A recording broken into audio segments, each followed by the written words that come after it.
VK news, राष्ट्र के नाम। नमस्कार, आप देख रहे हैं वीके न्यूज। मैं हूं आपके साथ तमनीश शर्मा।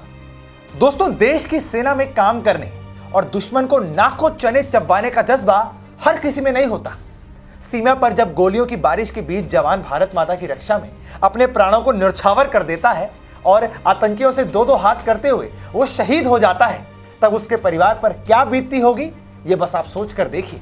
लेकिन ऐसे जवानों के परिवार उस क्षण में उस शहादत से टूटते नहीं हैं, बल्कि उनका हौसला और मजबूत हो जाता है। वे देश के लिए फिर सीमा पर जाने के लिए आतुर हो उठते हैं। कभी किसी भाई की बहन बदला लेने के लिए सेना में भर्ती हो जाती है, तो कभी कोई भाई सेना की वर्दी पहन लेता है। लेकिन इस बार एक शहीद की पत्नी ने सेना में भर्ती होकर अपने पति की शहादत का बदला लेने की ठान ली है। दीपक नैनवाल, ये नाम आपने सुना होगा, ये तस्वीर भी आपने देखी होगी। इस जाबाज वीर योद्धा ने जम्मू कश्मीर में आतंकियों से लोहा लेते हुए अपने प्राणों की आहुति दे दी थी। आतंकियों की गोली से शहीद हो गए थे दीपक नैनवाल। देहरादून के हर्रावाला के रहने वाले थे नायक दीपक नैनवाल। 10 अप्रैल 2018 को जम्मू कश्मीर के कुलगाम में आतंकियों से जब वह मुठभेड़ कर रहे थे, तब आतंकियों की गोली से वह घायल हो गए थे। उन्हें 3 गोलियां लगी थी।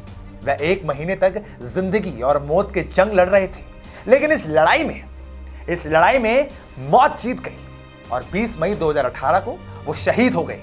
तभी उनकी पत्नी ज्योति ने यह प्रण ले लिया था कि वो दीपक की तरह ही इस देश की सेवा करेंगी और सेना में भर्ती होकर पति की शहादत का बदला लेंगी। अब उस पत्नी का वो सपना पूरा हो गया है। ज्योति शनिवार को आर्मी ऑफिसर बन गई हैं। इस खूबसूरत लम्हे को पासिंग आउट परेड के मौके पर उनके दोनों बच्चों ने भी देखा। आपको बता दें कि शनिवार को ही पासिंग आउट परेड में 178 कैडेट्स ट्रेनिंग एकेडमी से पास हुए हैं। इनमें 124 पुरुष हैं और 29 महिलाएं हैं, और वहीं उसी के साथ 25 विदेश नागरिक भी हैं। ज्योति ने चेन्नई की ऑफिसर्स ट्रेनिंग एकेडमी में पासिंग आउट के परेड में हिस्सा लिया था और इस दौरान उन्होंने कहा कि मैं अपने पति की रेजिमेंट का शुक्रिया अदा करना चाहती हूँ। रेजिमेंट ने मेरे साथ बेटी की तरह व्यवहार किया और हर कदम पर मेरा साथ दिया। मैं इस तरह अपना जीवन बिताऊंगी जो मेरे बच्चों के लिए एक तोहफे के समान होगा। आपको बता दें कि ज्योति के 2 बच्चे हैं, बेटी लावण्या जो कक्षा 4वीं में पढ़ती है और बेटा रियांश जो कक्षा 1 का छात्र है।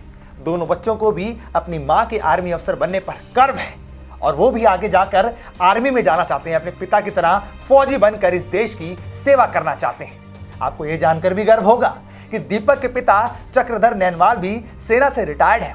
उन्होंने 1971 में भारत पाकिस्तान युद्ध, कारगिल युद्ध और कई दूसरे ऑपरेशन में भी हिस्सा लिया था। और इतना ही नहीं, दीपक के पिता यानी उनके दादा सुरेशानंद नैनवाल भी स्वतंत्रता सेनानी थे और अब उनके बेटे की शहादत के बाद उनकी बहू सेना में सेवाएं देंगी।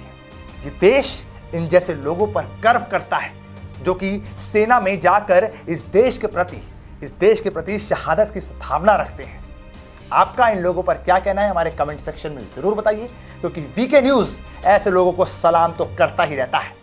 आपको क्या लगता है, आप हमारे कमेंट सेक्शन में जरूर बताइए और देखते रहिए वीके न्यूज। ये है ड्रीम मीडिया नेटवर्क और आप देख रहे हैं देश का पहला 24/7 digital news channel VK news, राष्ट्र के नाम।